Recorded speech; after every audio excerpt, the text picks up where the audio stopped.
Sore, Shalom, salam sejahtera bagi kita sekalian, Om Swastiastu, Namo Buddhaya, salam kebajikan. Pertama-tama kami ucapkan terima kasih dan mohon maaf, rekan-rekan sudah menunggu dan terima kasih.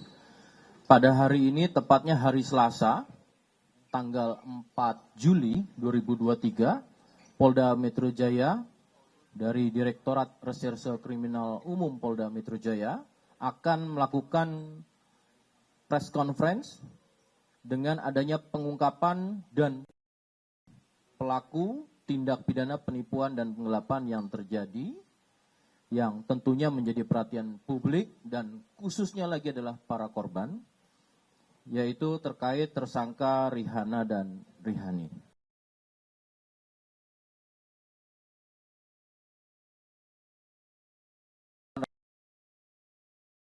Nanti akan menyampaikan pada proses pengungkapan dan penangkapan tersebut. Ada Bapak Direktur Reserse Kriminal Umum Polda Metro Jaya. Oke, untuk tersangka sudah? Oke. Nanti tampilkan lagi. Nanti ditampilkan lebih ada di belakang.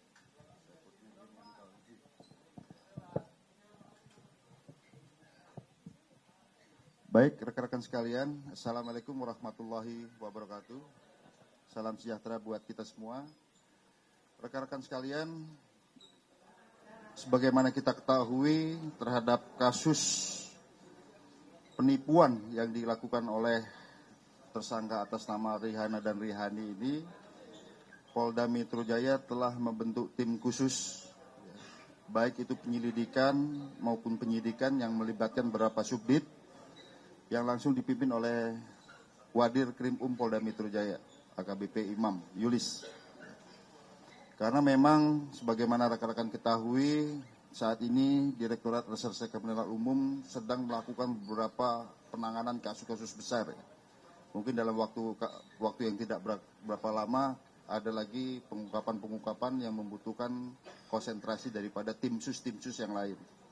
Nah, untuk kasus Rihana Rihani ini, ya, kita adakan tim khusus baik penyelidikan maupun penyidikan yang dipimpin oleh Bapak Wadir Krim Polda Metro Jaya. Rekan-rekan sekalian, dari tim sus ini kita melakukan penarikan LP-LP yang sudah ada ataupun dilaporkan selain daripada di Polda Metro Jaya, yaitu di beberapa Polres, itu totalnya adalah 18 laporan polisi.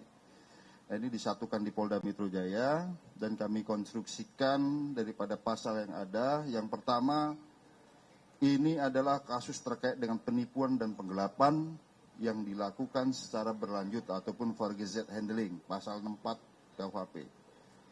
Apabila dalam proses penyidikan nanti, ternyata ini merupakan mata pencaharian daripada yang bersangkutan ini, ya kita akan terapkan pasal yang lain juga.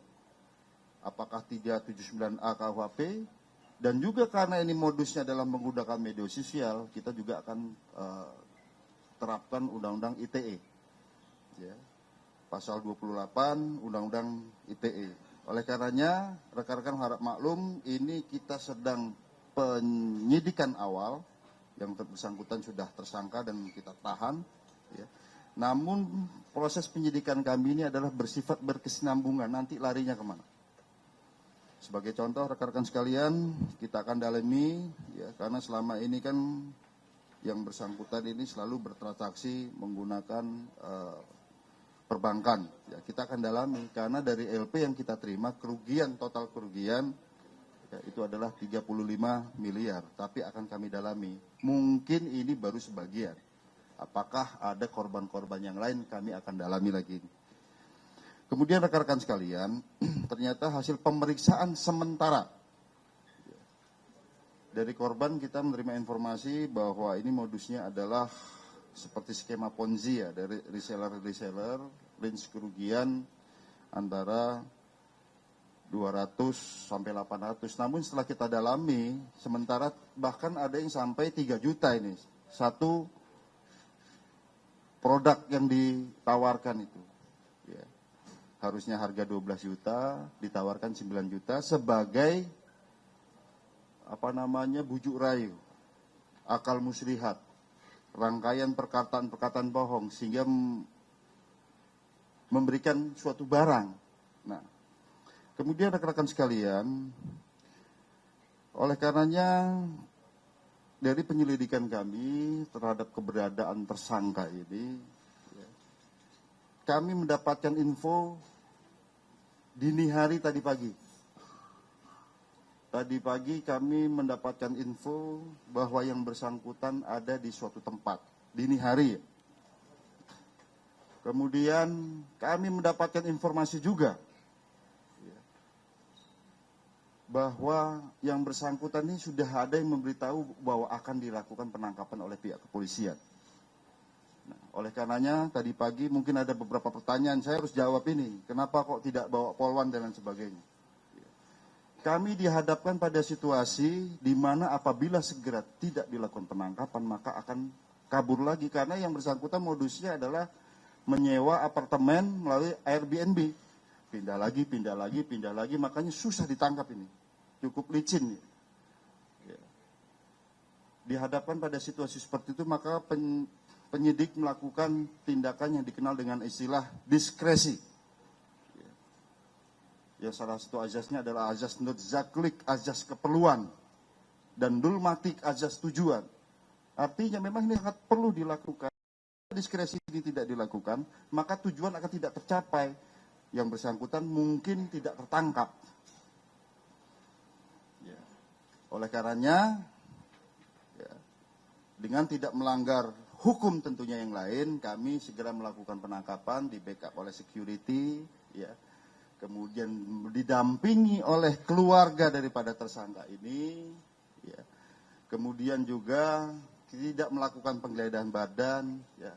Kita masukkan ke dalam mobil pada posisi yang terpisah, makanya tidak kami borgol pada saat membawa kemari. Bukan suatu keistimewaan, bukan. Nanti justru kita borgol terjadinya, wah ini kok polisi laki-laki kok memborgol tersangka perempuan, salah lagi kita. Ini harus dipahami oleh rekan-rekan sekalian. Jadi diskresi dengan azas keperluan, ya, nutzaklik, dan azas tujuan, dulmatik di sini. Ya, kalau tidak dilakukan segera penangkapan, akan kabur lagi. Kita sudah kejar ini, kurang lebih sebulan untuk mencari tersangka dua orang ini.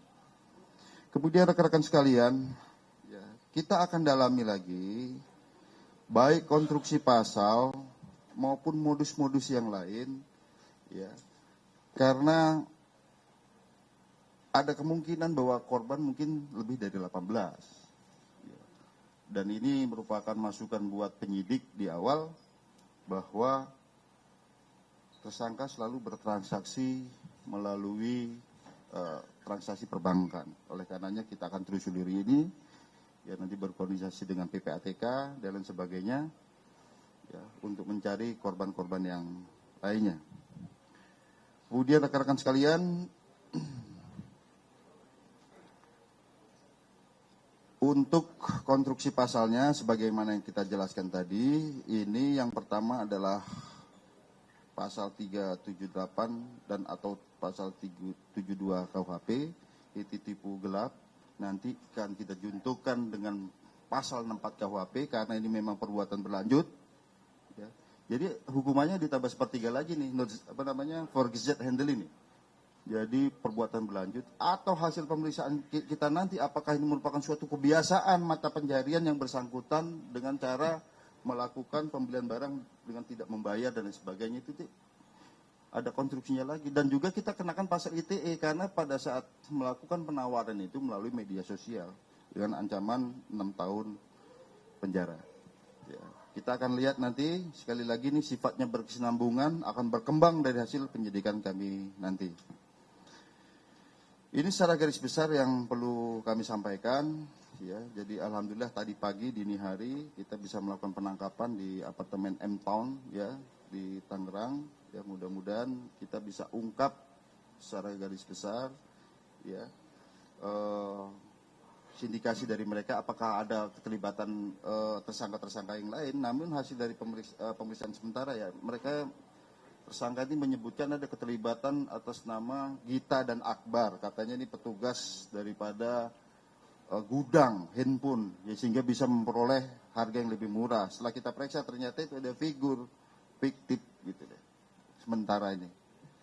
Saya kira demikian penjelasan dari kami. Mungkin kalau ada pertanyaan kami persilakan. Baik rekan-rekan, kita atur untuk pertanyaan. Saya dari sayap kanan dulu ya, baru ke kiri. 3 orang penanya dulu awal. Silakan. Selamat sore Pak, izin Rizky dari Kompas.com Pak. Mau tanya, ini untuk kehidupannya si kembar ini selama pelarian itu bagaimana ya Pak? Dia kan dicari-cari orang terus, sedangkan dia butuh makan. Apakah dia ke publik terus laundry dan gimana hiburannya? Pokoknya sehariannya selama pelarian itu bagaimana Pak? Terima kasih banyak. Dan kemana aja gitu? Satu dulu, nanti yang lanjut. Yang kedua, sesi 1 dulu ya, 3 penanya Baik, dulu. terima kasih. Saya Desti dari Tempo. Saya mengajukan 4 pertanyaan. Yang pertama, mungkin bisa didetailkan lagi pelaku Rihana-Rihani ini pindah-pindah apartemen berapa kali ya? Kemudian kaburnya kemana saja? Yang ketiga, alasan pelaku melarikan diri ini sebenarnya apa? Dan yang keempat, ada korban yang sudah menjadi terdakwa dan yang dilaporkan oleh para pembelinya. Bagaimana nasib korban itu nanti? Terima kasih. Satu lagi. Sebelah kiri. Ya, selamat sore Pak. Nanda dari Kompas TV. Untuk saat ini ada 2 pertanyaan. Apakah saat ini keduanya ditahan atau bagaimana selanjutnya? Kemudian tadi hingga saat ini total sebenarnya ada berapa yang melapor? Berarti kan tadi informasi 18. Berarti untuk dugaan kerugian ini bisa lebih dari 35 miliar yang memang sebelumnya disampaikan begitu atau bagaimana? Kemudian juga terkait dengan PPATK Pak, ini kan ada indikasi TPPU, apakah sudah ditelisik lebih lanjut terkait hal tersebut? Terima kasih. Baik, akan dijawab oleh Pak Dir ya, 3 penanya dulu. Nanti sebagian dijawab oleh penyidik masalah pelarian kemana saja dan sebagainya. Saya lupa tadi ya, yang pertama untuk konsumsi pasar mungkin berkembang kita akan terapkan juga TPPU. Ya, kita akan berkoordinasi dengan PPATK. Kemudian yang kedua masalah tadi ada korban yang reseller tadi ya, yang di Tangerang Selatan. Ya gini, kami juga adakan pemeriksaan hari ini juga terhadap saudara P. Kenapa yang bersangkutan bisa jadi tersangka dan ditahan? Ya, kami sudah konfirmasi juga ke penyidiknya. Ya, kita proaktif mencari hasil keterangan sementara. Ternyata saudara P ini selain menerima keuntungan dari R ini tersangka, dia juga setelah memberikan pada reseller berikutnya, dia mengambil keuntungan sendiri juga, jadi double, dari sini ngambil, dari sini ngambil. Paham ya kira-kira ya? Ya, jadi dia ngambil keuntungan sendiri juga, tidak hasil pemeriksaan sementara. Dan mens reanya ada, niat jahatnya itu ada. Ya, tapi masih kita dalami terus. Jadi sekarang kan sudah di pihak kejaksaan, hasil penelitian jaksa sudah bisa layak untuk disidangkan, dan kita tetap adakan pemeriksaan. Memang berpindah-pindah sesuai yang disampaikan Bapak Direktur tadi, menggunakan aplikasi Airbnb. Jadi pertama, tidak semuanya Airbnb, yang pertama mereka mengontrak di kawasan Greenwood di Tangerang Selatan, kemudian berpindah ke apartemen di Pondok Indah, kemudian berpindah lagi ke apartemen di daerah Gandaria, yang terakhir ini baru di sekitar 2 minggu terakhir ini bertempat tinggal di apartemen di M Residence di daerah Serpong, Gading Serpong, demikian. Kemudian tadi ada pertanyaan untuk hidup, hasil pendalaman sementara masih kami dalami, jadi menggunakan uang juga dari keluarganya, ya, jadi meminjam uang dari keluarga dan menggunakan uang yang ada padanya, ada sisa-sisa daripada tersangka ini, demikian. Demikian, mohon izin. Untuk tersangka langsung ditahan sesuai dengan perintah Bapak Direktur tadi yang disampaikan, langsung ditahan dan akan kami laksanakan pendalaman lebih lanjut lagi. Demikian. Karena ya memang menghindari petugas, takut ditangkap. Siap. aplikasi, terus juga sempat pakai uang juga kan.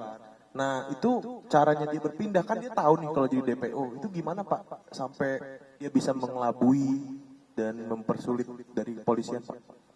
Ya sebenarnya nggak mengelabui, ya hanya memang berpindah-pindah tempat itu secara random dan secara memang berjangka waktu yang sebentar di sini, sebentar di sini, sebentar di sini gitu. Jadi bukan memang mengelabui bagaimana, tidak, hanya memang secara berkala temporary mereka pindah-pindah tempat.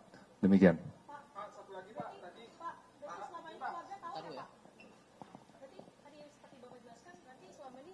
Keluarga tahu sebenarnya keberadaan dari yang bersangkutan ini, karena informasinya kan tadi ada uang dari keluarga yang diberikan ke Rihanna dan juga Rihan ini, atau seperti apa?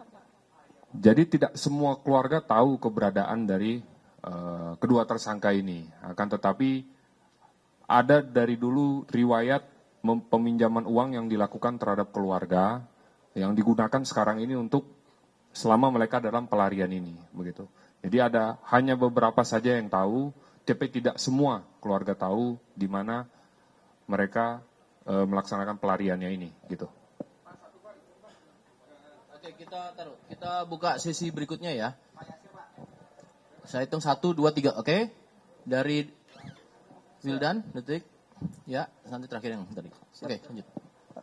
Makasih banyak Pak. Saya Wildan Noviansa dari Detikom. Saya mau bertanya yang pertama soal motif Pak. Kenapa awal mulanya mereka menggeluti bisnis ini gitu, dari kapan gitu. Terus yang kedua, ini kan ada 35 miliar dari hitungan sementara, itu uangnya habis atau terus digunakan untuk apa? Terus yang ketiga kan tadi korban menyebut bahwa keluarganya pun ikut kabur ketika dihampiri ke rumahnya. Apakah ini keterlibatan pihak keluarga atau bagaimana? Terus yang ketiga, yang keempat, ini kan ada beberapa laporan soal kasus lain juga ya Pak, bukan soal iPhone juga, dan penggelapan mobil kan. Sejauh ini catatan dari kepolisian ada berapa kasus yang dilaporkan gitu Pak, selain penggelapan iPhone? Makasih. Satu-satu aja dulu ya. Nanti baru yang langsung dua deh. Tercatat sama saya. Selamat sore Pak, saya Willy dari Narasi TV. Barusan dijelaskan kedua tersangka itu mendapat informasi ketika akan dilakukan penangkapan gitu. Nah itu siapa Pak informan mereka gitu? Kedua, yang paling besar itu berapa Pak jumlah kerugian yang dialami korban? Nilai ya? Ya. Lanjut belakang. Iya Pak, pertanyaannya persis sama yang disampaikan narasi tadi soal yang informan ini Pak. Apakah selama ini juga salah satu kenapa dia sulit ditangkap gitu, apakah dapat informasi dari informan tersebut, dan bagaimana seorang informan ini bisa mengetahui gitu gerak-gerik pihak kepolisian, apakah dari pihak internal tersendiri gitu Pak, apa gimana gitu dari oknum gitu Pak? Izin penjelasannya Pak. Terima kasih. Oke, pertanyaannya bisa saya tangkap sama ya, terkait informasi. Penyidik silakan menjawab.